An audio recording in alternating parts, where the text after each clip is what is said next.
All right. Assalamu alaikum wa rahmatullahi wa barakatuh. Bismillah ar-Rahman ar-Rahim. Alhamdulillahi Rabbil Alameen. Wa salatu wa salamu ala al-mab'uthi rahmatan lil Alameen. Sayyidina Mawlana Muhammadin alayhi wa ala alihi afdalus salatu wa tammut taslim. Welcome back to Quran Journey. May Allah bless you. May Allah bless your families. May Allah make this a productive reminder, a fruitful reminder for all of us. Ya Rabb, Ameen. May Allah allow us to listen to the best of the words, to implement the best of the words, and to embody the best of the words. Today, inshallah, we're going to begin with Surah Luqman. Surah Luqman. And whenever we begin with a surah of the Quran, through Quran Journey, we usually ask important questions. Among these questions is, when is the surah revealed? So in the Prophet ﷺ's 23 years of life, as a prophet, as a messenger, 13 years or so in Mecca, 10 years or so in Medina, we ask the question of chronologically, where is this surah revealed? So the surah, the scholars of commentary tell us, is revealed in Mecca right before the migration. Right before the migration from Mecca to Medina. And that is important to know. Why? Because the Meccan themes are a little bit different from the Medinan themes. In the beginning, in the Meccan themes, there's a lot of focus on establishing the creed, the belief. What does it mean to be a Muslim? What does it mean to believe in God? And also responding to the beliefs that existed in pre-Islamic Arabia. And there's a conversation that the Quran is engaging in, responding to the doubts, the confusions, the questions the people have. So there's a lot of focus in Meccan Quran on theology, on creed, on what it means to believe in God as a Muslim and what that belief looks like. In Medina that continues, but now in Medina you have a society, you have a system, you have a polity. You're not responsible to for protecting that polity.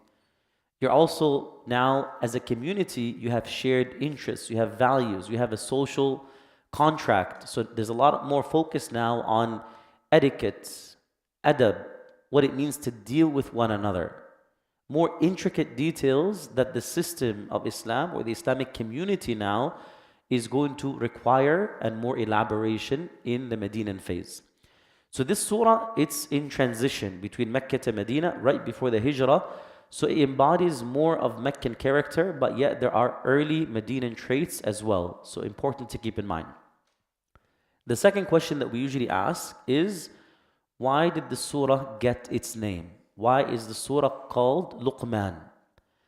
And the reason why the surah is called Luqman, is because this is the name of a wise man that is going to give advice to his son in the surah. And the advice that he gives to his son is captured in this surah, in the Quran, and it's going to be given to us as an exhibit of wisdom.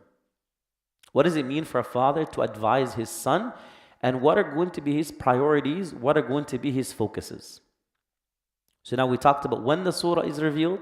We talked about the reason why the surah received its name. And another important thing to look at broadly are the themes of the surah. What is the surah addressing? We mentioned one of the main themes is the advice of Luqman. What does it mean to be wise? What does it mean to have wisdom? So that is going to be also repeated throughout. What is wisdom? What does wisdom look like? How do we get that wisdom? These are questions that we should be asking while we read the surah. So let's begin, inshallah, with the recitation together. أعوذ بالله من الشيطان الرجيم. بسم الله الرحمن الرحيم. ألف لام ميم. تلك آيات الكتاب الحكيم. هدى ورحمة للمحسنين. الذين يقيمون الصلاة ويؤتون الزكاة وهم بالآخرة هم يوقنون أولئك على هدى من ربهم وأولئك هم المفلحون ومن الناس من يشتري لهو الحديث ليضل عن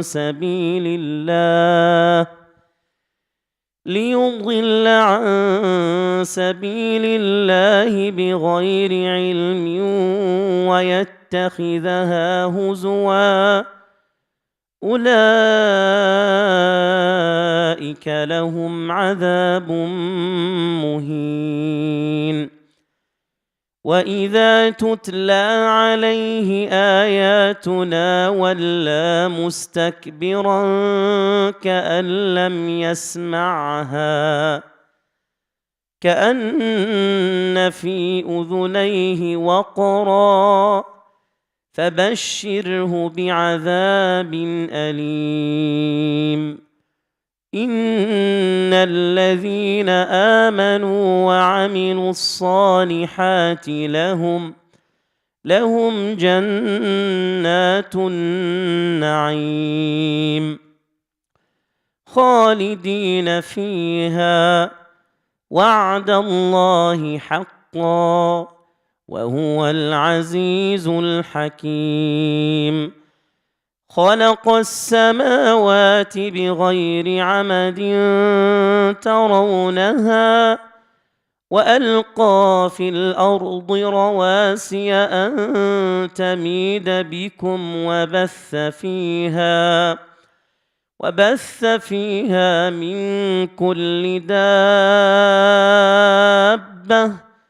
وأنزلنا من السماء ماء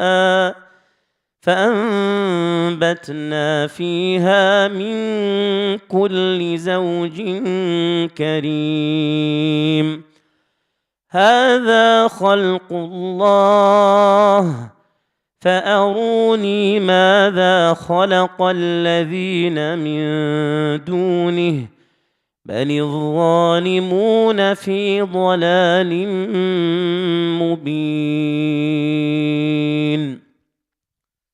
So we'll recite one section at a time, inshallah. And as we recite that section, we'll discuss, bi'idhnillah ta'ala, the details and then recite the next section when we're ready for it. So we begin the first ayah. Allah subhanahu wa ta'ala says, Alif, Lam, Mim. Alif, Lam, Mim.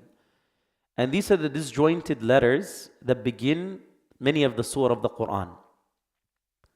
And there's quite a bit of discussion. When we discussed Surah Al-A'raf back in the day, we got into a very long discussion on what the disjointed letters mean. But the summary is that this is part of the Quranic challenge. Allah gives the audience of the Quran, here are the letters.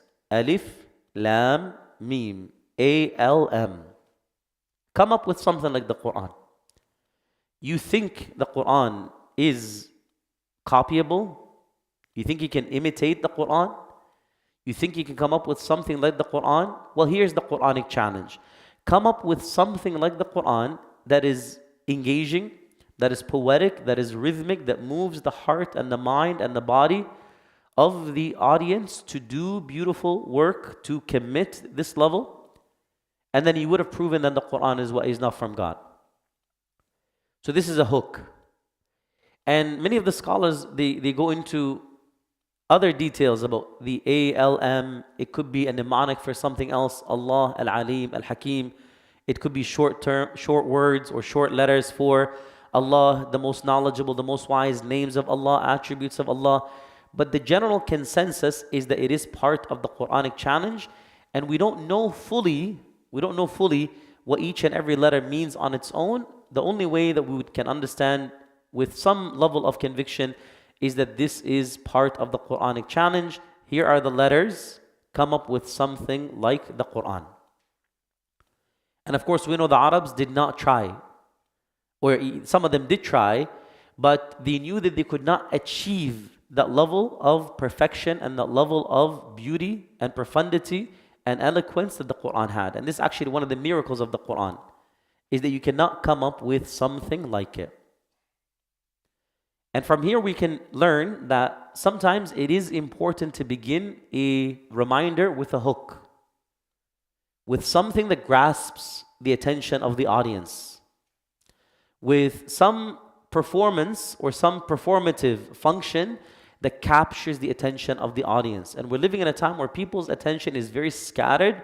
So as long as the mean or the tool is permissible and it engages the audience and it creates a reflexive opportunity, then that is good to do. As the Quran does here, Alif Lam Mim. The next ayah, Allah subhanahu wa ta'ala says, تِلْكَ آيَاتُ الْكِتَابِ الْحَكِيمِ. These are the verses of the book, rich in wisdom. Al-Hakim. Sometimes we struggle. Like, I wish I could learn what wisdom looks like. I wish I could attain wisdom. I wish I can become a wise person. We pay hundreds of dollars to go sit with experts, to go attend conferences and seminars. We want to work on ourselves. We want to be better. Yet here Allah subhanahu wa ta'ala is reminding you, you're looking for rich wisdom? Well, here is the book, تِلْكَ آيَاتُ الْكِتَابِ الْحَكِيمِ. There are the verses of the Quran, they're rich in wisdom. So one of the ways to really truly open up your heart, your mind to attaining wisdom is to have what? Is to have a consistent, genuine connection with the Quran, as we'll see in a minute. Now when you look at the language, tilka is called adat ishara. You're pointing to something. And tilka is actually pointing to something that is what? That is far. Tilka ayat. There, far away, are the verses of the Quran, the rich in wisdom. The rich in wisdom. And at the same time, you'll see the Quran also saying, referring to the ayat in the sense of what? They're close. So they're close because they're personal and they touch you. The verses of the Quran are close because they're personal and they touch us. They speak to our personal reality. But also they're very far. Why are they far? Because the wisdom they contain comes from what? Comes from a place, comes from a source outside of the limitations of the earth, this world. So they're very far, meaning they're objective. They're not, yes, they're personal because they can connect with you. You can relate to them. But they're not subjective. They're not limited to your day and your situation, only your life. They're not only applicable to you in this phase. No, they're universally valid at all times, all places, because they come from who? They come from Allah subhanahu wa ta'ala. So that distance is a reminder that it's not subjective, it's not limited, it's far removed from the small stories of humanity. And at the same time, it is what? It is far. In your attempt to achieve it, it's going to take a lot of effort. The journey is not, you don't wake up one day and say, okay, I'm going to get to wisdom. No, it's a journey. And it's not a close journey. It's one that requires effort, time, and one that requires focus. تِلْكَ آيَاتُ الْكِتَابِ الْحَكِيمِ. So the Quran is introducing itself to us. These are the verses rich in wisdom from the mandate, the book, the kitab of Allah. هُدًى وَرَحْمَةً لِلْمُحْسِنِينَ. This Quran is going to have huda, guidance. Now, if you look at the words, when you study the words closely, you see the relationship between the words. In the Arabic language, it's supremely logical. Words are related based on the structure. So, for example, we say huda, and it's also related to what? The same kind of roots. It's related to hudu. So, huda means guidance. Hudu means tranquility, peace. And some have said it's related also to the guidance as a form of hidayah and hadiyah, meaning it's a form of gift as well. Those three words share some structural similarity. Not specifically in morphology, especially with hidayah and hadiyah, but still they share a structural similarity in the ha and da being similar. So some have said based on this that guidance that comes from Allah is what? It's a gift. It's a gift. Allah gives it to you not because you earn it. You'll never be able to earn it. Allah gives it to you because you mean it. You're asking genuinely for it, so Allah gives it to you. It's not earned, it is what? It is yearned for. Hidayah, you have to show Allah that you really seriously mean it. You really seriously, you can never do enough to receive. It's a gift. It's a gift. So you show Allah that you're serious in asking for it, that you mean it, so Allah subhanahu wa ta'ala gives it to you as a gift. And it's also subtle. It's also subtle. The gift, the guidance that comes from Allah is subtle. It's, some people, they're very explicit and they're very forceful in the way they guide. You got to do it this way. You got to go here. You got to go here.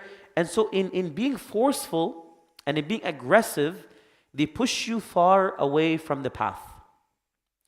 Whereas the guidance that comes from Allah subhanahu wa ta'ala is subtle. You make a mistake, the mistake you make, there's no divine hand that comes from above and slaps you for that mistake. Allah gives you chance after chance after chance after chance, shows you a sign, brings somebody in your life to serve as an example, allows you to be exposed to something. You attend the halaqah, you see a friend going through some similar situation, a word here, a word there, an ayah of the Quran. So it's very what? It's very silent, subtle, and very empowering, not limiting. The guidance of the Quran is a gift, it is subtle, it goes at your pace, and it's not forceful. It sets the expectations clear, so it's bold. But it's what? It's not forceful. لِمَنْ شَاءَ مِنْكُمْ أَن يَتَقَدَّمَ أَوْ يَتَأَخَّرَ. You make a decision. Do you want to progress or do you want to regress? هَا أَنْتُمْ هَؤُلَاءِ تُدْعَوْنَ لِتُنْفِقُوا فِي سَبِيلِ اللَّهِ. Here you are, you're invited to spend in the path of Allah. Some of you will do this, some of you will do that. You choose. Who do you want to be? So Allah subhanahu wa ta'ala, even in the language of the Quran, Allah sets expectations, gives choices, and we make those choices. And you have to live with those choices. So even the manner of the Quran is subtle in its guidance. Now Allah says it is going to be huda, guidance, and rahmah. It is going to be mercy. Rahmah. So it's coming, the Quran is not coming to make your life more difficult. The Quran is not coming to make your life more restricting. The Quran is actually coming to make your life more what? More compassionate, more merciful. For you and for everybody around you. And sometimes that means bringing to account and bringing to justice somebody who is far away from justice. So in order for you to actually create peace and mercy and compassion, you need to bring to justice the criminal who's causing corruption. So even the justice employed, when it becomes confrontational, it's still a manifestation of Allah's mercy, because through that confrontation you're able to what? You're able to achieve peace. I remember there was a conversation interview with Muhammad Ali back in the day, and then he said the words along the lines of, you cannot have peace without justice. Because if you have peace without justice, then that peace is just to maintain a status quo. It's to make some people's lives convenient. The 2%, the 3%, some form of elitist, political or social or religious leadership in some places. But the Quran is not creating that lifestyle. It's asking us to create a society that has compassion and mercy to everybody. For the young, for the old, for the impoverished, for the one that has wealth. So there's what? There's that harmony that exists across spaces and stratums of society. So the Quran is a form of guidance and mercy. Personal mercy, communal mercy, social mercy. But it's going to be given as a guidance and mercy to who? Remember, we're talking about wisdom. Who's going to attain this guidance and mercy? لِلْمُحْسِنِينَ. The people of excellence. The people of ihsan. The people of ihsan. The people of excellence. Now, who are the people of excellence? Remember the hadith of Jibreel and Nabi sallallahu alaihi wasallam. He defined ihsan, he defined excellence is to worship Allah as if you see Him. Because if you don't see Him, He sees you. أن تعبد الله كأنك تراه فإن لم تكن تراه فإنه يراك. So excellence is this worshiping Allah, committed to Allah as if you know, because it is there, it is a reality. Allah is observing every one of my actions, every one of my decisions, Every one of my personal, emotional, concealed or professed decisions, thoughts, actions, Allah subhanahu wa ta'ala knows it. This is going to be echoed in this ayah. Allah mentions at the end of Surah Al-Baqarah, إن تبدوا شيئا أو تخفوه يحاسبكم به الله. If you conceal it or present it, if you show it or you hide it, Allah knows it, and Allah may hold you accountable for it. And we know the context that in the end of the ayah, Allah subhanahu wa ta'ala forgave the Muslim community, forgave the community of believers for whatever comes into their heart as a passing thought, as a passing emotion that they don't act upon. So Allah subhanahu wa ta'ala does not hold us accountable for the actions or the actions of the heart. Like you're feeling a bit, you're feeling a bit jealous, but then you work on it, you say astaghfirullah, you hold it, you don't manifest it. You're feeling a bit angry, but you hold yourself, you don't manifest it. You're feeling a passing temptation, a passing desire, you work on it internally, you don't manifest it. Allah will not hold you accountable for that. Allah holds you accountable for the implications, the things that you acted on based on your feelings, emotions, passing thoughts and desires. So that's one definition of ihsan. And ihsan is also to commit to what? To commit to best practices. To commit to best practices. And I say this all the time. Some of us, we're just looking to be bare minimum Muslim. We say, okay, what do I need to do to not go to hell? Give me the bare minimums. I just want to do the bare minimums. But what is Allah saying? You want guidance, you want mercy, you want your life to have wisdom. You cannot commit to the bare minimums. You're not going to attain wisdom that way. How do you attain wisdom? You have to commit to excellent practice, best practices. Now in every field, we're saying best practices. What are the best practices in socio-emotional development? How do I raise my child, not just to be a good child, but to be the best child? How do I have the best practices in nurturing? How do I have the best practices, ethics, professionally, as a physician, as a social worker, as a mother, as a father, as a community leader, as a member? So we're always asking the question of best practices in many fields, but when it comes to the deen, the faith, how we are with Allah, very few people ask what are the best practices. So the next ayah, Allah defines best practices. So follow so long. There's a larger theme here. Wisdom comes from Allah in the form of revelation that is far removed from the subjective reality of this world. It comes in the form of guidance that is subtle, that is beautiful, that is merciful. But that guidance, that subtlety, that beauty, that compassion, that mercy is going to be given to the people of excellence. So you wake up this morning, you're saying, okay, what am I going to listen to? What am I going to hear? What am I going to watch? So you decide to turn on, the news, or you decide to put on a movie. And that movie is what? That movie has certain themes or certain agendas or certain subtle language, certain displays that may be distracting. We're actually going to come to that. But the person of ihsan says, you know what? I'm not going to waste my time on this.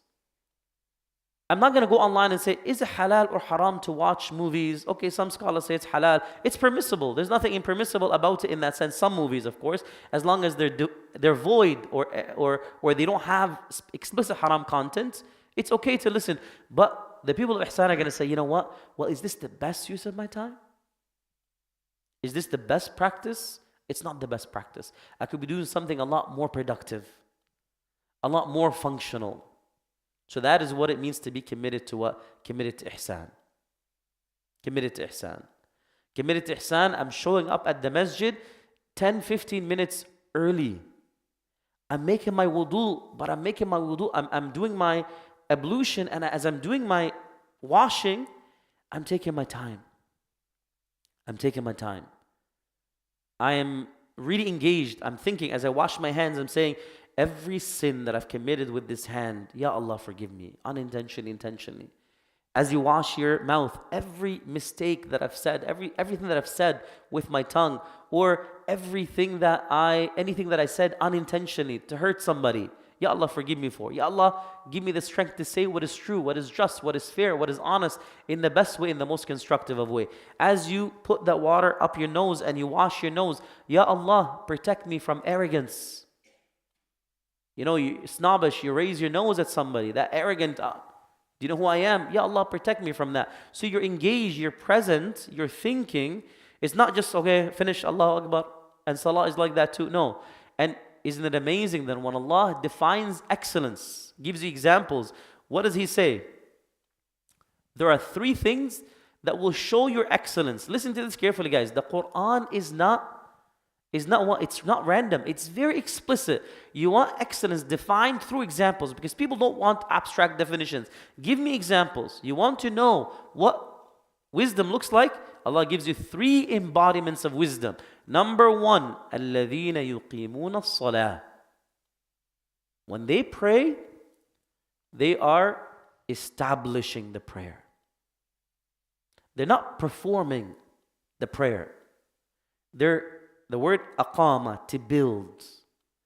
It's as if their prayer is a fortress. It's the protection. It's the bridge. It's the connection between them and Allah. So when they pray, they're building a connection with Allah. They're building a bridge between them and Allah. So number 1, wisdom is manifested and gained through what? Through being intentional, focused, heartful, mindful, constructive, attentive in your prayer. That's number 1. So you're building it. When you're building something as an engineer, you pay attention to what? The details. Every variable counts. You're focused on longevity. You're attentive to the structure, the form. You're attentive to the words. Every little detail counts. So number 1, way to engage, extract wisdom, and a manifestation of wisdom is what? You pray, and you pray with presence. So when you raise your hands, Allahu Akbar, you're throwing the world behind you. Nothing else matters. You're surrendering to Allah. Full surrender, full submission. But do you think about that when you're doing it? Many of us, Allahu Akbar, Allahu Akbar. But we're not thinking about this action. I'm putting the world behind me. I'm throwing everything behind. I'm surrendering my will to Allah. I'm not in control. Allah is. Yes, I have agency. I have willpower. I have cognition. I'm incredible as a human being. I have incredible capacities. But all of it is a blessing from Allah. So I surrender. In this moment, I'm connecting back to Allah. So they're establishing the prayer. We said this many times. The way they pray. Alhamdulillahi Rabbil Alameen. You recite one ayah, you pause, you stop, you reflect on it. You ask Allah to protect you if it's an ayah about punishment. You ask Allah to protect you if it's an ayah about hellfire. You ask Allah to give it to you if it's an ayah about Jannah. You ask Allah subhanahu wa ta'ala to give it to you if it's an ayah about good qualities, good characteristics, good attributes. So you're engaging with the Quran. Number 1, manifestation and way to attain wisdom is through your prayer. If your prayer is missing, you will not attain wisdom. You will not attain clarity. You will not attain guidance. You can sit in all kinds of circles and study circles and get 10, 20, 30 years of education and degrees and sit with the best of scholars and learn the best of adab and manners and all of this and that and learn. But it all becomes information. It doesn't become knowledge and it doesn't become wisdom. The way to make that information become knowledge and wisdom is to taste it, to experience it, for it to become a part of you, for it to become part of who you are. That requires a genuine relationship, a bridge between you and Allah, and that can only happen through what? Your prayer. So if you're delaying your prayer, you're not building a bridge, a connection. It becomes a chore.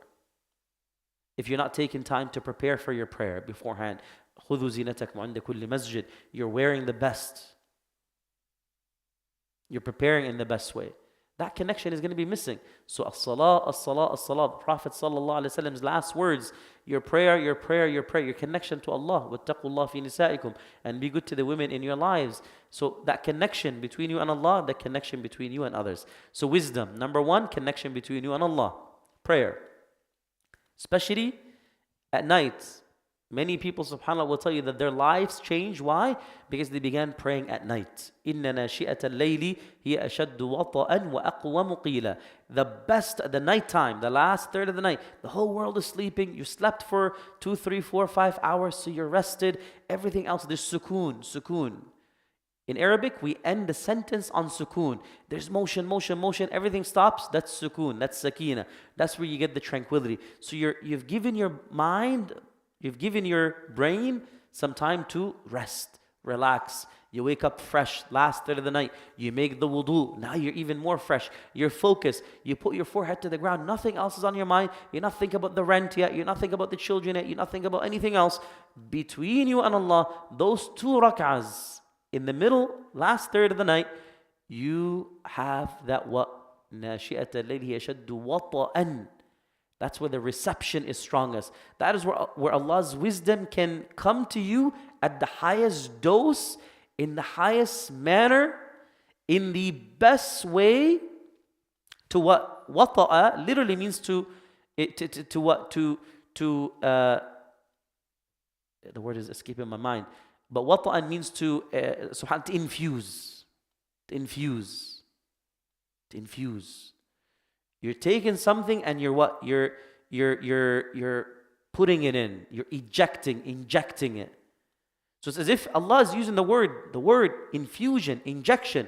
You want that wisdom, you want that mercy to come from Allah. Well, the best time to have it, to attain it, to infuse it literally throughout your body, to inject it is when? Last third of the night, through your prayer, through your conversation with Allah, through the connection with Allah. So that's 1. 2, how do you get that excellence? How do you get that wisdom? وَيُؤْتُونَ الزَّكَاةَ. They give as a form of purifying their wealth, zakah, charity to others. 3, وَهُمْ بِالْآخِرَةِ هُمْ يُوقِنُونَ. And they have absolute certainty that the hereafter is real. The hereafter is real. They're certain that one day they're going to stand in front of Allah and be held accountable. So there's a connection between you and Allah, your prayer. A connection between you and others, charity.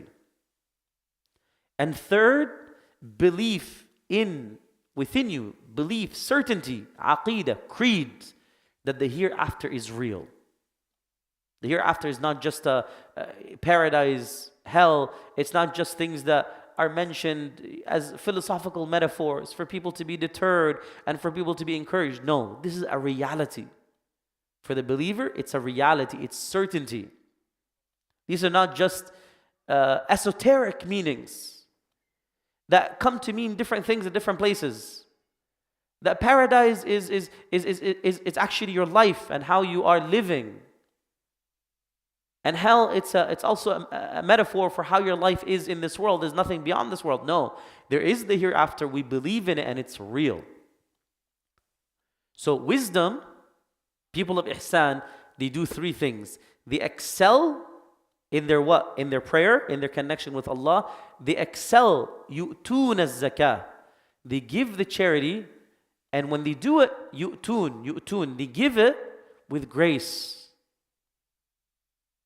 They come with it. You know, they're not just, the Arabic language is very what? It's very subtle. It's not yu'tun. Yu'tun is like to give, but here, take my charity. Yu'tun is to actually come with it. You're not here, take the charity. No, you come with it. You're coming, you're present.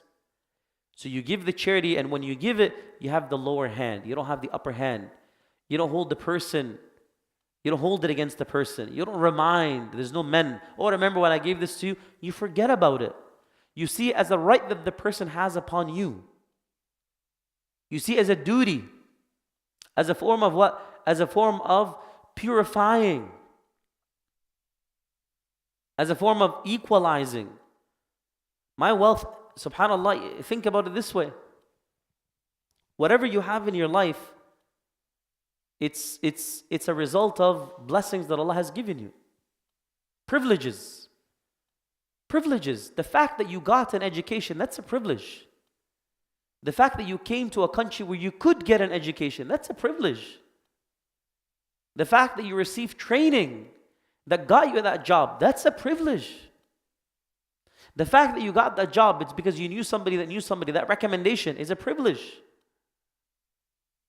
Every step of the way, you forget all of these privileges. You forget. So you think you're entitled to your wealth. But in reality, the society around you is entitled to your wealth way more than you think. Why? Because that teacher who put 20, 30 hours, 40 hours, 50 hours a week in you,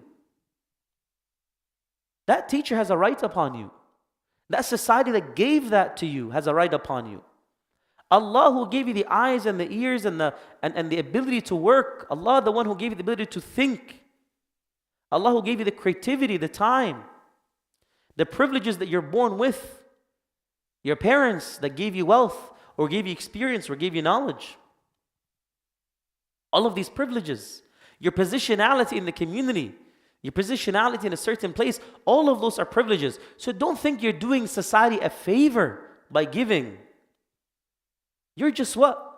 You're just paying back for the blessings that Allah has given you. And that's why when you're giving, oh, here's a chore, it's done.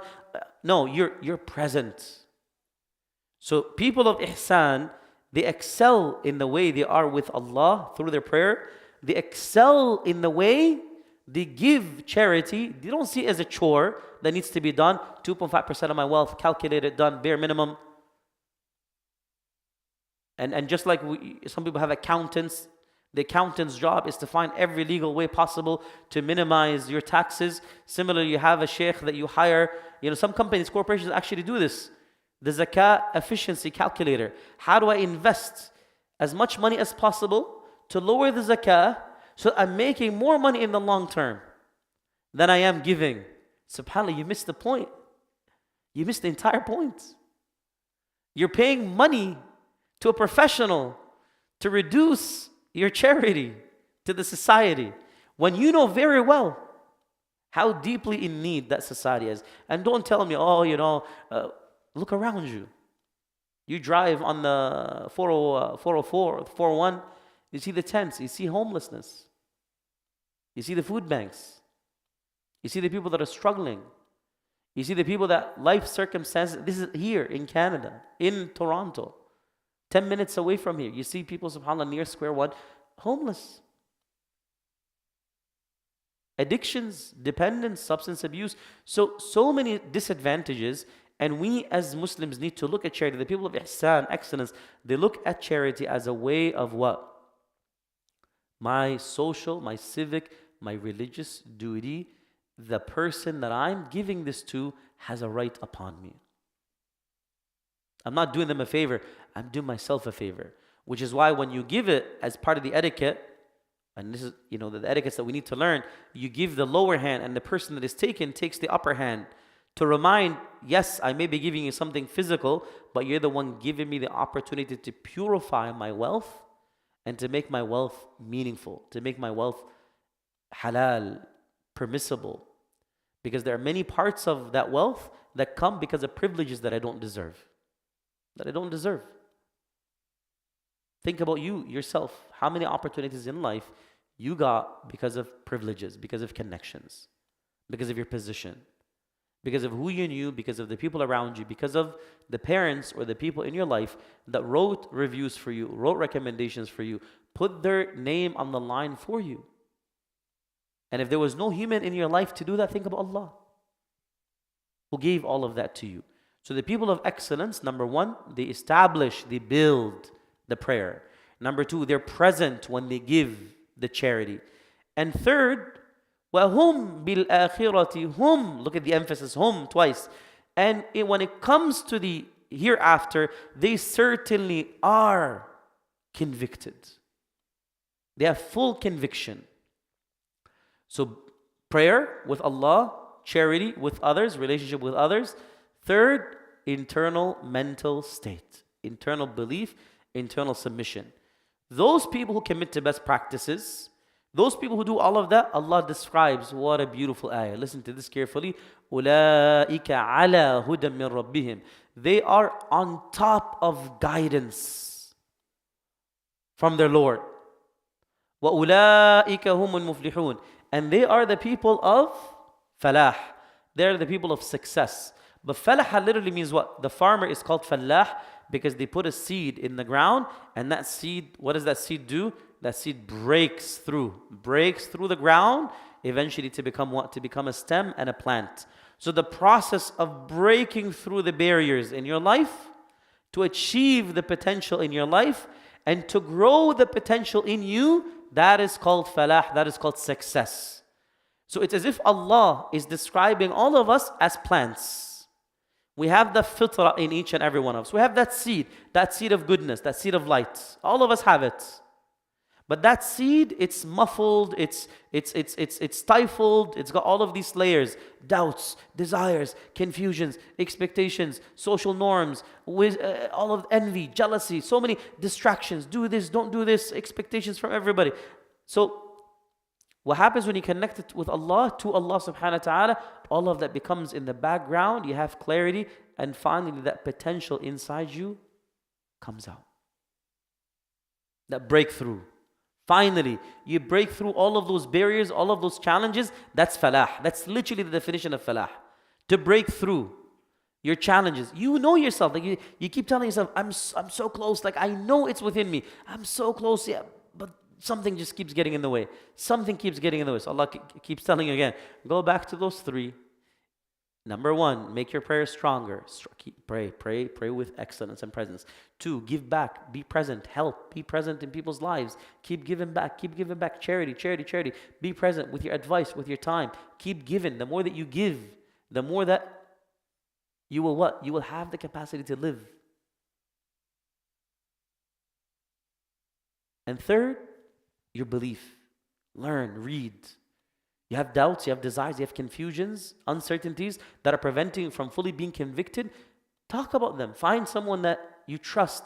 Talk about them. Get them out of the way. Or maybe there is no full answer for a doubt that you might have or a question that you have.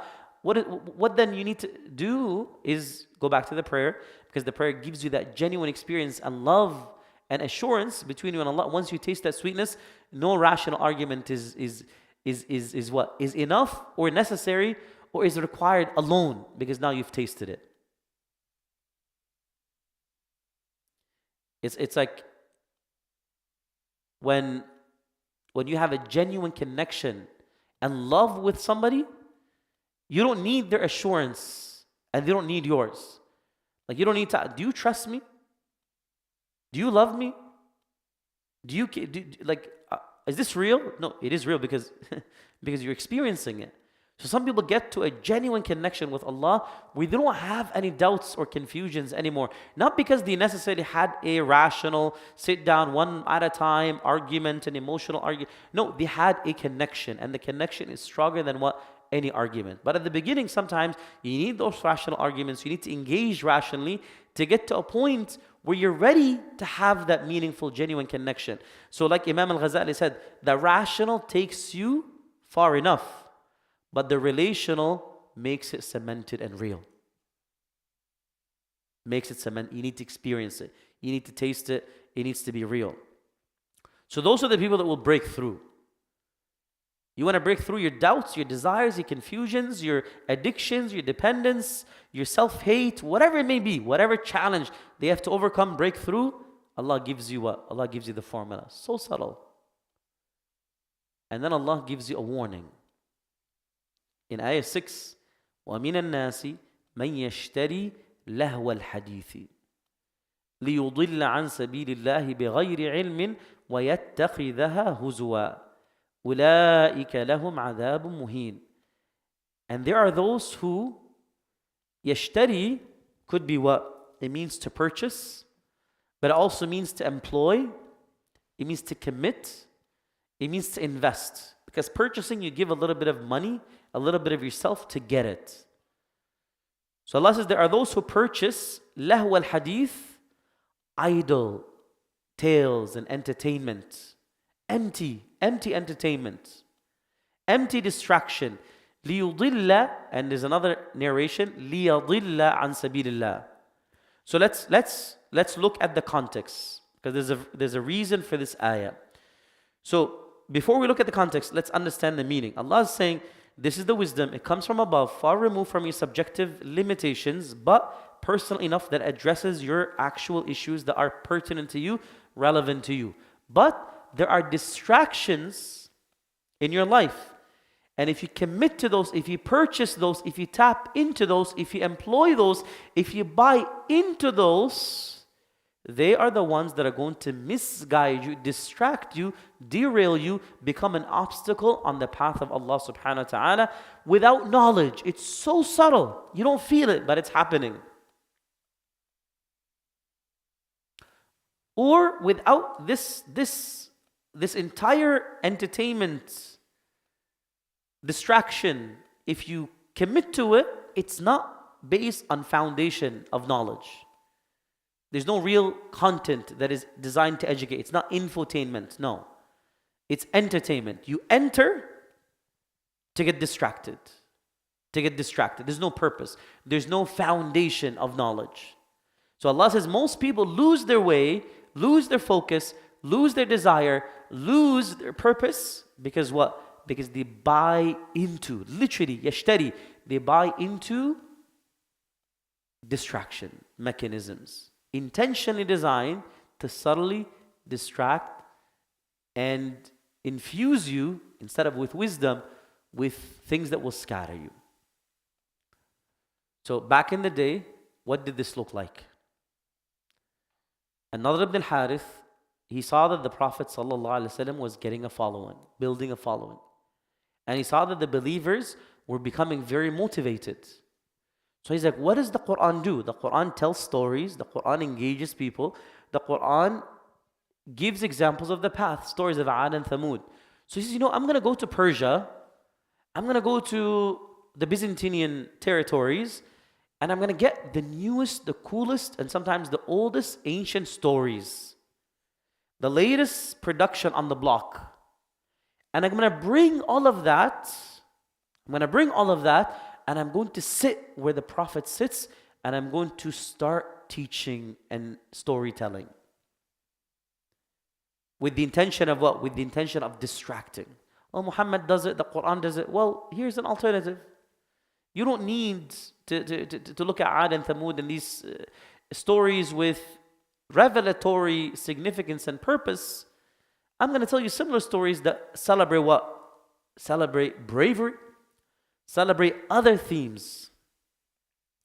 So the context of this, guys, this ayah, storytelling that is designed to distract.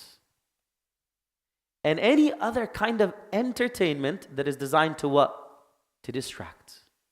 Because behind that story, there are themes and motifs, and there are things that are being celebrated, people being celebrated. The character is being depicted in a way where honesty and sincerity are not the resultant lessons that you take. No, it's challenging the status quo.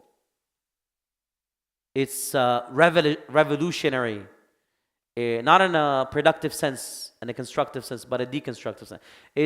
It's what? It's chasing desire. It's chasing wealth. It's chasing lust, love stories. And now, this in the modern world, what is this? You ask the scholars 20 years ago, they would have told you what? Movies. You ask the scholars at the time of the Prophet ﷺ and later, Ibn Abbas, Mujahid, they said songs, ghina. So the earliest mufassirin, they give examples of songs, music. 20, 30 years ago, movies. But now nobody watches movies. We don't even have the attention span to watch a 45-minute. No. Now it's what? Reels. 1 minute. Not even half. You have 2 seconds to catch my attention, to convince me. You got 2 seconds to entertain me, and I'm going to buy in or check out. Literally, what do? I'm not scrolling. So what do? You buy in. Literally, you're buying in. And what happens? You're being commodified. Literally, you're being commodified. Your attention is being commodified. Your algorithm is being commodified. Your data is being commodified. It's amazing that the word that Allah uses is they sell, they buy, they commodify their attention for distraction. And those are the people that will not be able to receive wisdom. Like Allah could not have been, the Quran could not have chosen a better word. Not distract, not entertain only. Yashtari, they buy in. They sell a part of themselves. They commodify their time and attention in order to be what? In order to be distracted. So some people are saying, I don't know why I'm struggling to focus these days. And I don't know why I'm not getting up for Fajr. And then 10 p.m., 11 p.m., you're on your phone for 2-3 hours. Idle, empty, purposeless what? Purposeless browsing. So this is a form of يشتري له الحديث. Music, many of the scholars were very, very cautious. So they gave what? They gave a generic prohibition without exception. They're like, don't even go there. Why? Because they know most people, the minute you make an exception, what happens? You create a complicated story. Most people don't like the complications. So the minute you say, well, some kind of music is halal, khalas, that's it. Some guy out there is listening to, this and that. Like, this is halal music, man. So even the scholars who gave an exception said some kind of music, depending on the lyrics, depending on the kind of mood that it sets, depending on the kind of output, the kind of words that are being used, the kind of emotion that it evokes. If it evokes a spiritual, meaningful connection that brings you closer to Allah, then it could be halal. Show me the kind of music that people are listening to nowadays that is going to evoke an emotionally, spiritually uplifting connection that brings you closer to Allah. Where is that? Where is it? So we got to go back. The scholars, Ibn Abbas, Mujahid, when they read this ayah, intentional distraction, what did they say? The ghina, vocals. Ghina doesn't even have to be instrumental. Vocals, beautiful, decorative words designed to what? Designed to sway the hearts. Not even instrumental. Instrumental, that's a higher level. Because now you have what? You have, music can be very moving. Very moving. And so that's why, again, many of the great scholars, they gave a generic prohibition. And there are some, like Imam Ghazali, some like Imam Al-Zahiri. They gave, what did they give? They gave an exception. They said it depends on how it makes the person feel.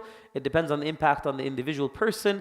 And then they give a very nuanced discussion. That nuanced discussion is important. But when you say that to high school students or people in grade 10, grade 11, they're like, yeah, okay, great. Some music can be halal. Guess what? Well, no. When we're talking about the music that's halal, it's not the music you're listening to. No, the industry, the entire industry is what is very problematic on every level possible. Objectification of women, hypersexualization, commodification of vulgarity, normalizing certain lusts, certain desires, and it's only gotten progressively worse over the last 10, 15 years. I don't understand how someone with iman in their heart can listen to any of this rubbish. I don't. Like, how could you if you listen to the words, it's incredibly degrading. It's rubbish. To use the British term, it's absolute, empty, vain, useless, vulgar distraction that is intentional in taking you away from the purpose, the maqasid, the essence of the revelation. And Allah makes it clear, and I've given this image before, you got to reset your palate. Some people struggle to enjoy the Quran. Some people struggle to listen to the Quran. Some people struggle to connect with the Quran. Why? Because you're overstimulated in all of this distraction, so your heart is not present. Your heart is already full. Your cup is already full. So imagine you take a cup and that cup is full of dirt. What happens? You have to pour a lot of water. You got to keep pouring a lot of water, and that removes the dirt from the cup, and eventually over time that water becomes clear again. And that's why in Ramadan people are like, I don't know what's happening to me. I'm coming, I'm listening to the Quran, and I'm feeling better. My dependence on music is not the same anymore. My dependence on this is not the same anymore. People come out of Ramadan, 30 days of fasting, 30 days of prayer and worship, and they're like, I'm a changed person. Why? Because you're taking the purity of the Quran and you're pouring it into the heart that has this darkness over and over and over again, that 30-day, and everybody's doing it, so it's so subtle, it's happening. It reverses the subtle impact and damage of the other forms of entertainment, the other forms of distraction. So وَمِنَ النَّاسِ مَن يَشْتَرِي لَهْوَ الْحَدِيثِ لِيُضِلَّ عَنْ سَبِيلِ اللَّهِ بِغَيْرِ عِلْمٍ وَيَتَّخِذَهَا هُزُوًا. And they make it a mockery. They laugh about it. Oh, come on, man. It's just it's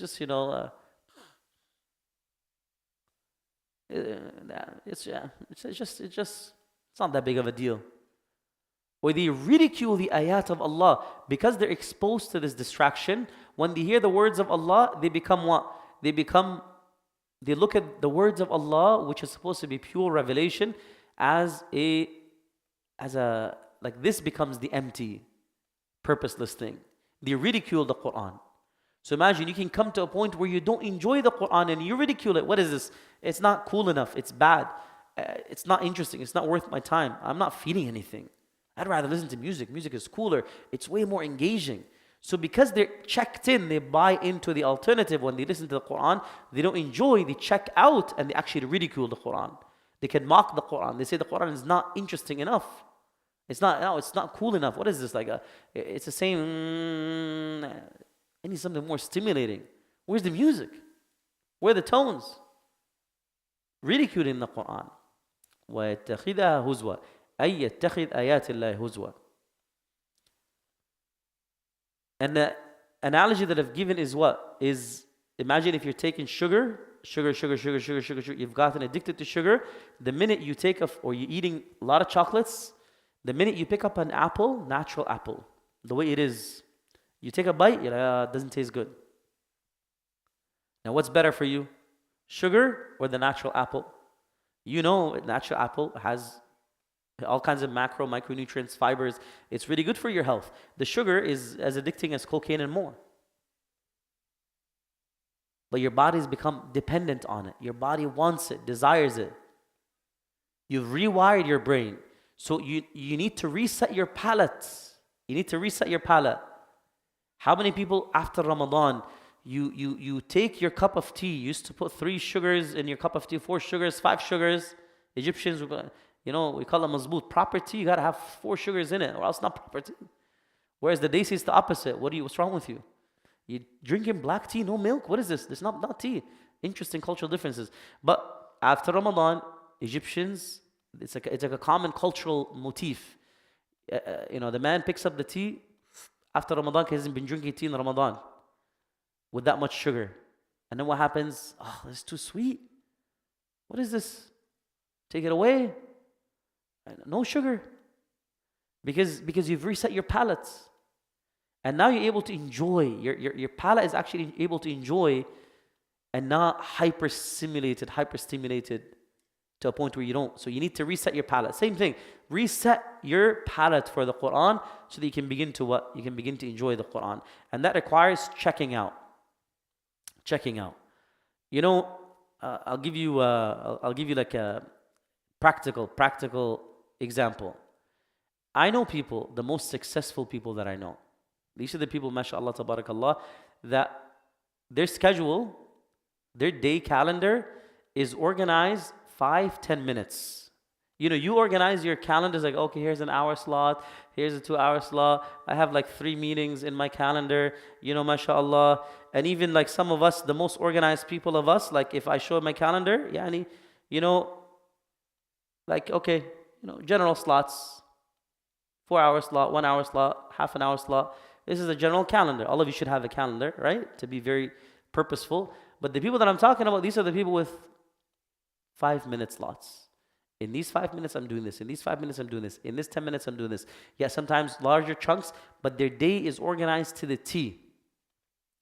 Do you think such people who have, they're praying Fajr in Jama'a in the morning, they're praying Isha in Jama'a in the evening, they have 3 companies that they're running, 4 charities that they're running, organizations that they're doing local, abroad, they're teaching, they're educating, they're investing, they're doing all of this, they're raising 5 kids, they're married, some of them in communities where polygamy is okay, they're not even married once, they have 3 marriages that they're dealing with, in areas where that is culturally the expectation and the norm.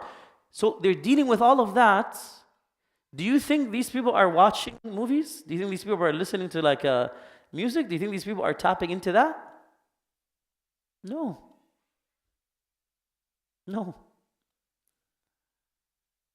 Sometimes they'll say they'll say, look, I read a movie summary plot for 3 minutes just to know what the youth are talking about. Just to keep track of, where are the trends.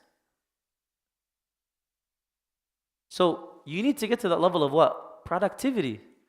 And the funny thing is when you begin to rationalize it, Shaykh, the reason why I'm watching this is so that I can make my da'wah more palatable, so that I know where people's are. Please taqillah, bro. I want to learn what the storyline looks like. It's educational. It's educational. Really? So don't rationalize it. Check out of all of these distractions and look for help. It doesn't mean you can't have fun. There are lots of alternative ways of having fun. And that's the beauty of being around good company, is they will teach you actually the ways to have fun. Ways to really live a very productive, joyous life without what? Without getting caught in this, again, numbing, emptying sources of engagement.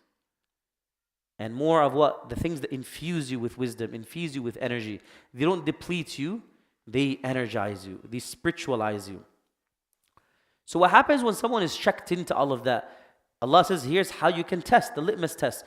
وَإِذَا تُتْلَى عَلَيْهِمْ آيَاتُنَا. When the verses of the Quran are recited to them, وَلَّا مُسْتَكْبِرًا. They turn away in arrogance. كَأَن لَّمْ يَسْمَعْهَا. As if he or she never heard it to begin with.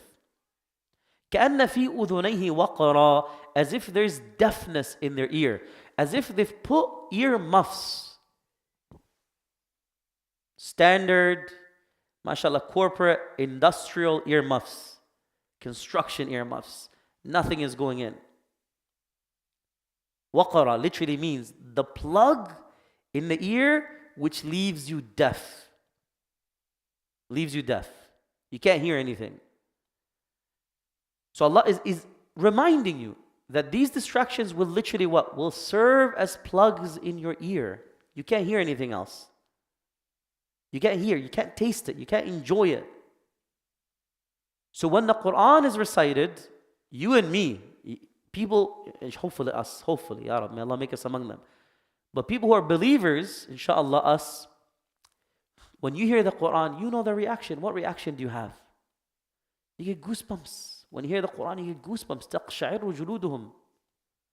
Allah says, you want to test your iman? Hear the Quran. How do you react? الَّذِينَ آمَنُوا وَتَطْمَئِنُّ قُلُوبُهُمْ بِذِكْرِ اللَّهِ. Do you feel tranquility? You're a believer. Do you feel calm? You're a believer.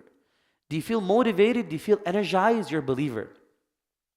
Does it catapult you towards doing good? You're a believer. Does it encourage you? I hear the Quran, I remember. Dhikr, it's a remembrance. I gotta go for Fajr. You hear the Quran, you attend, or you listen to half an hour of Quran, and now you're excited to go Fajr. You're excited to be at the masjid. It excites you. That's Iman.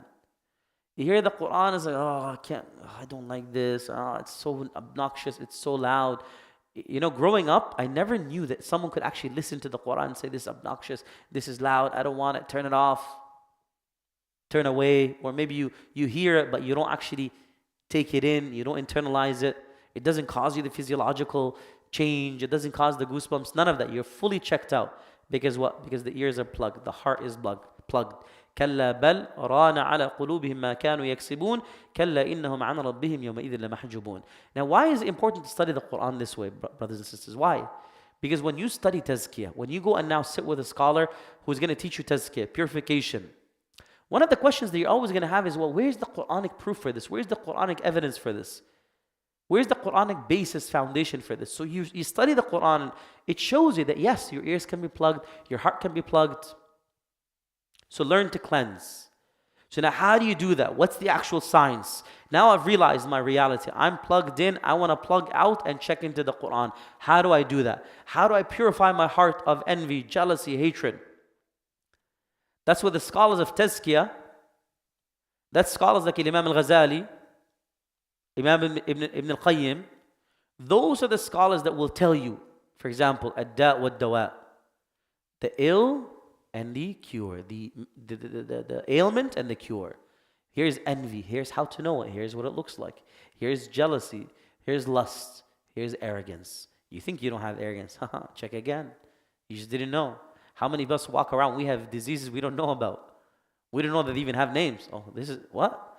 And you sit with an expert. Oh, that's what it's called. Here's what you need.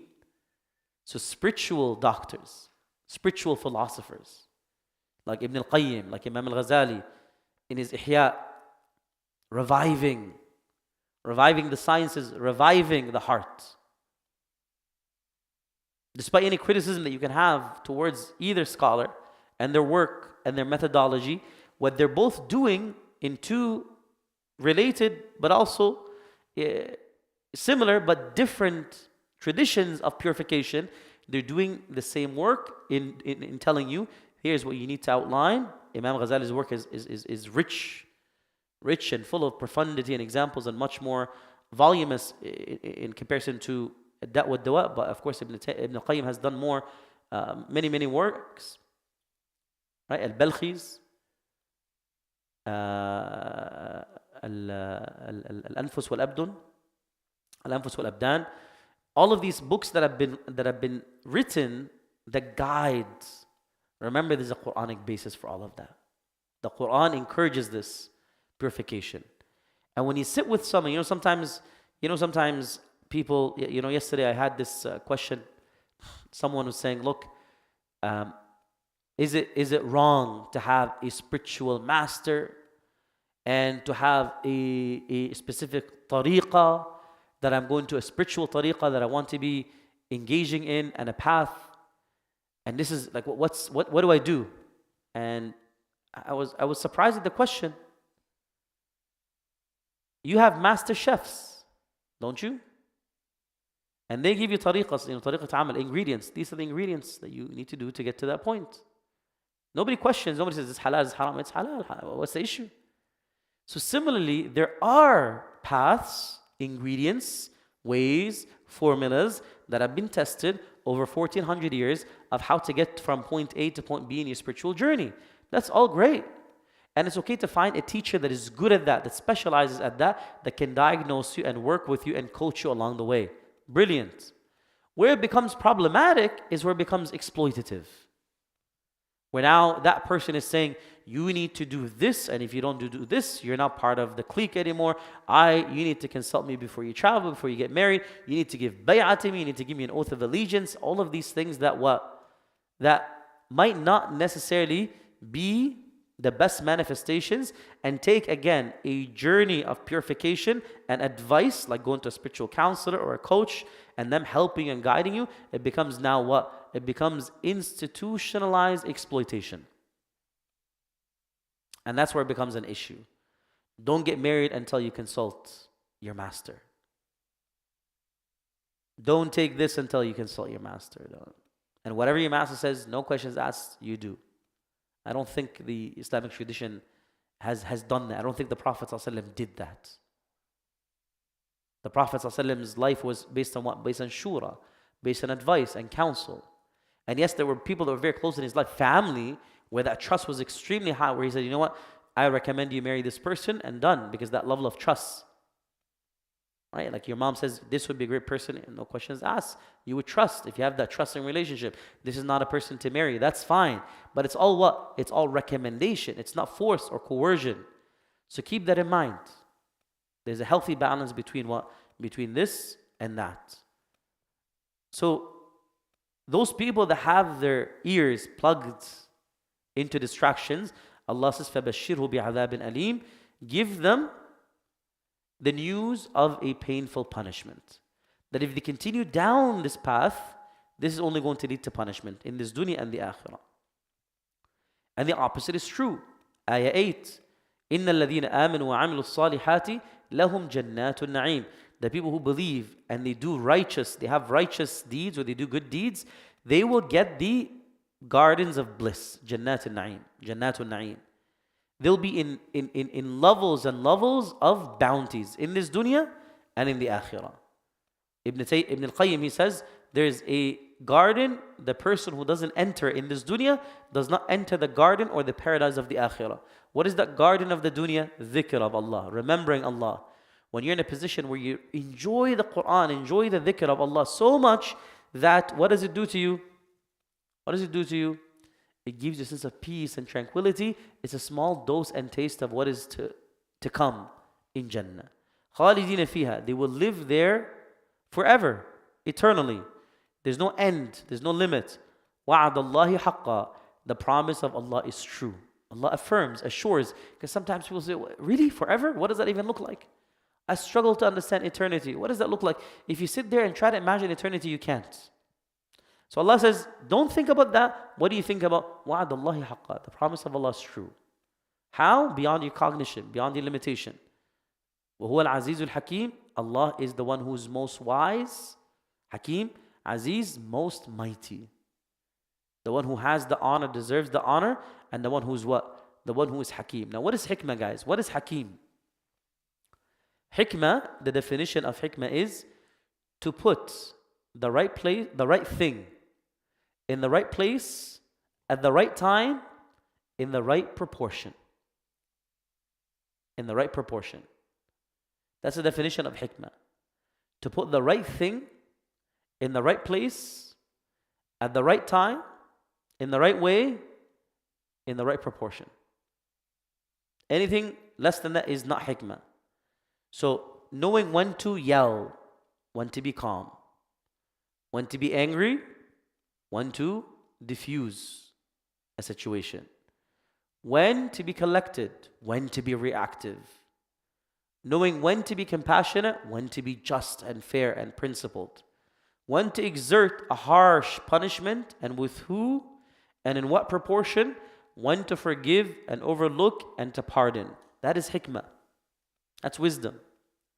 That's the definition of hikmah. So who is the one that is most wise? Allah. Because He has all the moving pieces. And when you connect with Allah, the most wise, what do you think is going to happen? You get a sense of that wisdom. You get a dose of that wisdom. Allah gives it to you. يؤتي الحكمة من يشاء ومن يؤتى الحكمة فقد أوتي شيئا خيرا كثيرا. Allah gives wisdom to whomever He wills, and whomever is given wisdom, that is great. That is khayran kathira. That is a lot, that is abundance of good. That is an abundance of good. So, who is this Lord that is most wise? Who is this Lord that is going to what? That is going to give me that wisdom? Who is this Lord that I'm trying to connect with? Allah defines, خَلَقَ السَّمَاوَاتِ بِغَيْرِ عَمَدٍ تَرَوْنَهَا. You want to know who you're connecting with? He is the one who raised the layers and layers of heavens above you without any visible pillars.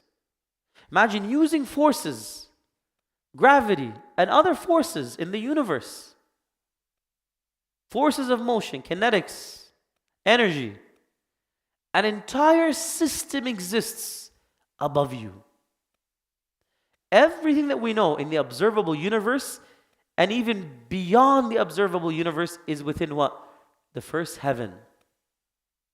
But there are 6 layers of heaven beyond that we haven't even. So imagine all of the galaxies and the Milky Ways, all of the planets, all of the stars, all of the black hole, all of these things that we have mapped out theoretically or actually. All of that is within the first heaven, the first layer. There are 6 layers on top of that. So Allah is the one who created that. You think, this is so humbling. Someone struggles like, oh, can I really attain wisdom? Can I really, like, do you think it's really worth it connecting with Allah? Is this really real? Can it? We're talking to the one who created all of that. You think He can't change you? You think He can't transform you? The one who created all of these universes, observable and none? You think He can't change you? Oh, but if I go down this path, people will judge me. People? You're comparing people to Allah? We're talking about the pleasure of Allah. We're talking about connecting, tapping into Allah and His infinite wisdom. Your question is, I'm worried about what people are going to think. Who are people? Who are people in this scale? What are people in this scale? You've missed the point. People's sound is minimal. It's irrelevant. It's negligible. It's nominal in relation to Allah. Oh, I'm worried about my job. I'm worried about the one who created all of this. All of that. You don't think He can give you a job? You don't think He can give you better? I'm worried that I'm not going to get married if I wear the hijab. Really? I'm not going to find the right guy. You know, guys out there now, the religious guys, they're a bit weird. So you got to find that guy who's like just about to be religious, but he's lived a little bit of life. So he's like cool, but he's trying. So we grow together. I need a bit of street cred. Always wake up. You don't think Allah, the one who created all of that, you don't think He can give you what you're looking for and beyond?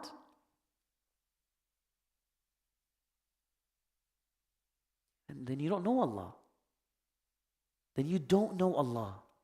So Allah is reintroducing Himself to you. The one who is telling you this is the one who created the heavens, the universe is above you, keeping it all together through forces that you can't see. وَأَلْقَى فِي الْأَرْضِ رَوَاسِي. And it's He who has placed the mountains that give that grounding and stabilization to the earth. أَن تَمِيدَ بِكُمْ وَبَثَّ فِيهَا مِن كُلِّ دَابَّةٍ. It is He who has made the earth so it's not constantly shaking. It's stable from the way that we perceive it. There's so much motion. Look at the core of the earth. How is it with such a core, like we're living on it? That in itself is a miracle. That's the power of Allah. You have this, when you think about it, subhanAllah, we don't think. You have this ball that is suspended in the universe. This little globe, this little planet, this little oval structure. And this little thing, it's got water all over. It's got land and mountains. And at the core, it's got lava. It's got this really hot core. And then you have the sun. If you were too close, too far, life would not be possible. And then you have the moon, which serves in many ways as a form of stabilization as well. You have all of these energies. And had you been a little bit further closer, had there been a bit too much heat, had there been a bit too many mountains, too little water, life would not be possible on this earth. You're saying all of that in all of its ratios is random, and there's no God, and there's no purpose? Come on. So there is a God, there is purpose, and here's His mandate to you. Here He is inviting Himself into your life, inviting you to that journey of wisdom, to that journey of being empowered by revelation, to that journey of spiritual purification. And here He's telling you what you need to do to get there. And He's introducing Himself to you so you know who's speaking to you. So when He makes you promises and assurances, you know who's making that promise. You know who's making that promise. And then وَبَثَّ فِيهَا مِن كُلِّ دَابَّةٍ.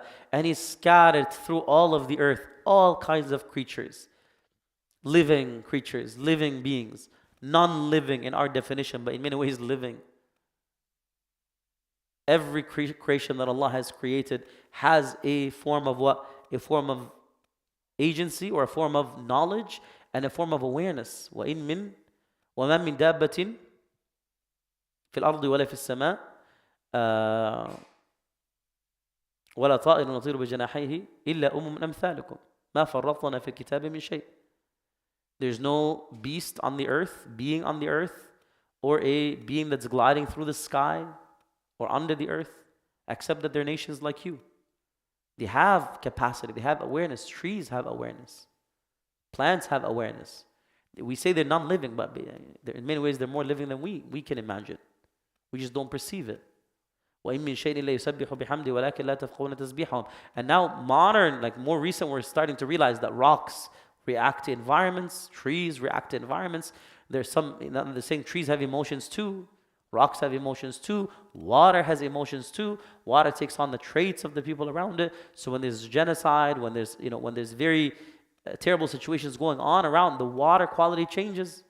When the water that is next to a masjid that is constantly hearing the adhan, Allahu Akbar, water in a masjid where people are constantly making wudu and remembering Allah, that water is different. So subhanAllah, all of this Allah mentions in the Quran, but we don't believe, we don't listen. And only when modern science somehow starts making these references and infers, now we're like, okay, well, it's a possibility.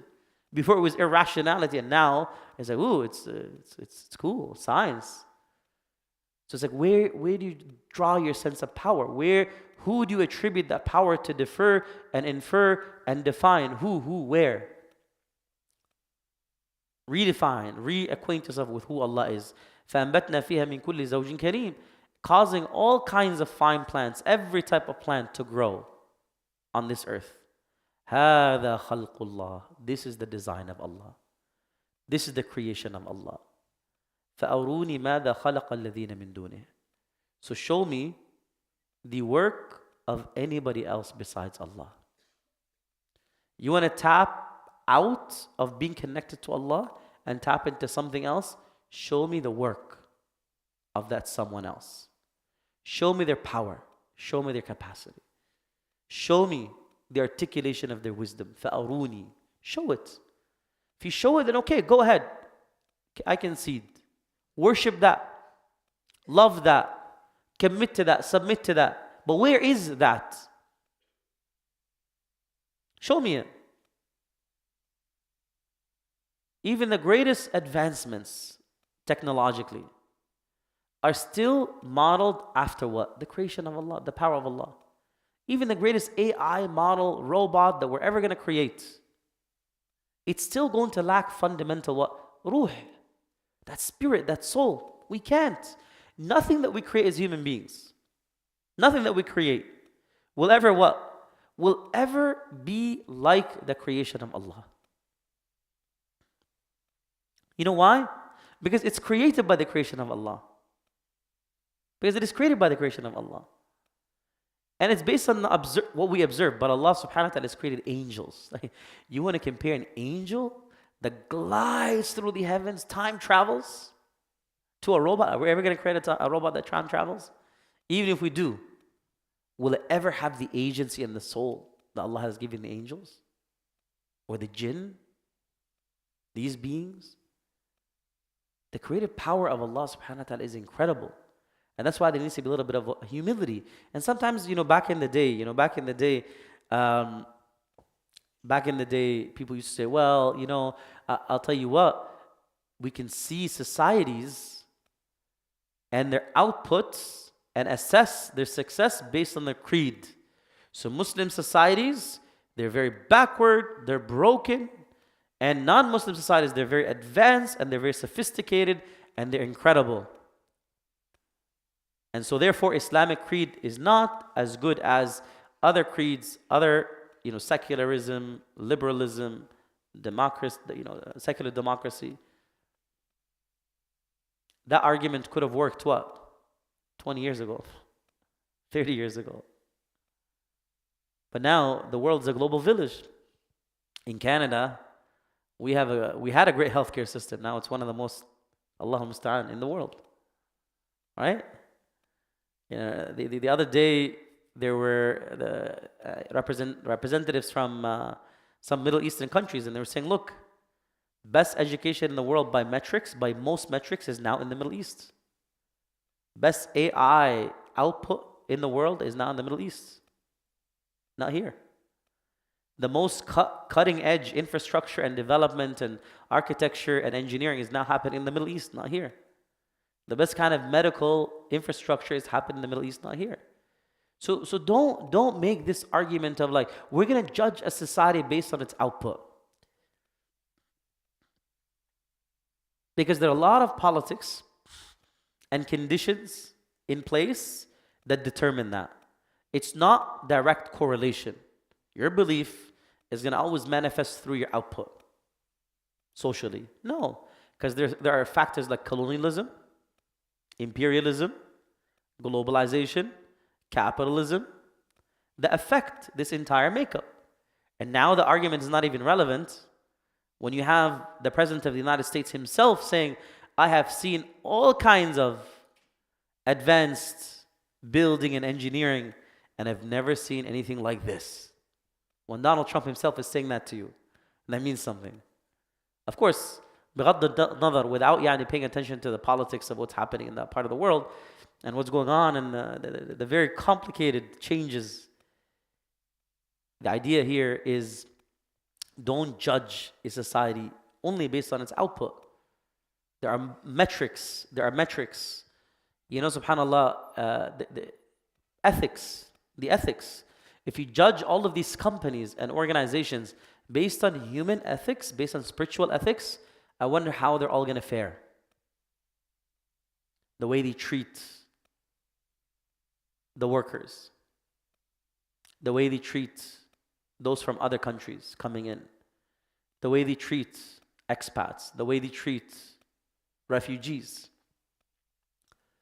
the way they meet. You know, now it's just based on what's cool, what's hip.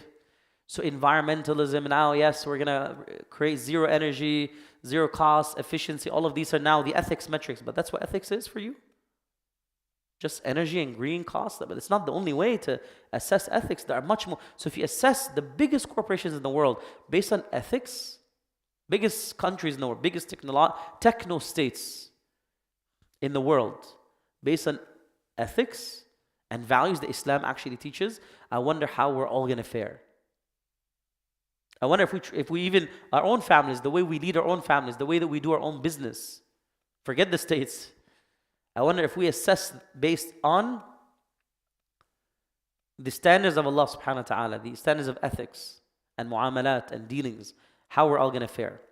And again, not to, may Allah, we give credit where credit is due. There's no doubt that there's definitely great change in the direction of technology and direction of industrialization and advanced building and engineering. But the question, what about morality? Are we also advancing morally?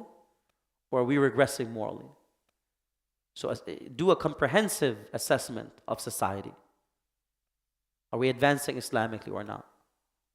Are we becoming better Muslims along the process? Or are we just becoming what? More attached to the deen, more attached to the dunya. You know, it's subhanAllah, it's so incredible. I was talking to one of the uncles, like 75 years old, man, Allah bless him.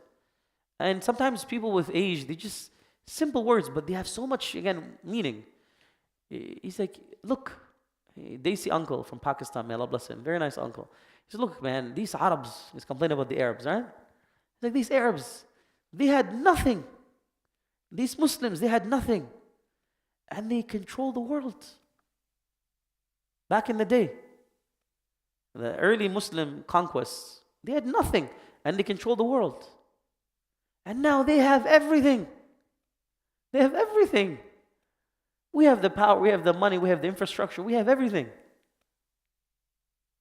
And we can't make a collective stance to support a dying brother and sister in Gaza. So talk about progress. Let's talk about progress. Right? How does that look for progress? I know the politics is complicated. Every nation state has its treaties okay. But if our nation state treaties and have become a means to justify and legitimize and not act on behalf of a dying child. Oh, it's about Hamas. Did that child in Gaza, did he vote for Hamas? Did he elect Hamas? Is he Hamas? Is he a terrorist? He's a human shield. Oh, so when a mother puts herself in front of her child, against a clear attack, that's a human shield. Shielding what exactly? The only human shield is the mother who's trying to protect her daughter and son. Now, that's the reality on the ground. So we're talking about Allah, and Allah is introducing Himself to us. This is the one who has created all of this. So show me your work. Show me your creation. بَلِ الظَّالِمُونَ فِي ضَلَالٍ مُبِينٍ. But indeed, the wrongdoers are what? Are in clear, manifest error.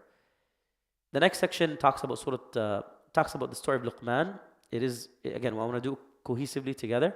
So we'll bring the class, inshallah, to an end here so we can begin next week with the story of Luqman to do it, inshallah, in one go. سبحانك اللهم بحمدك نشهد أن لا إله إلا أنت نستغفرك ونتوب إليك والعصر الإنسان لفي خسر إلا الذين آمنوا وعملوا الصالحات وتواصوا بالحق وتواصوا بالصبر.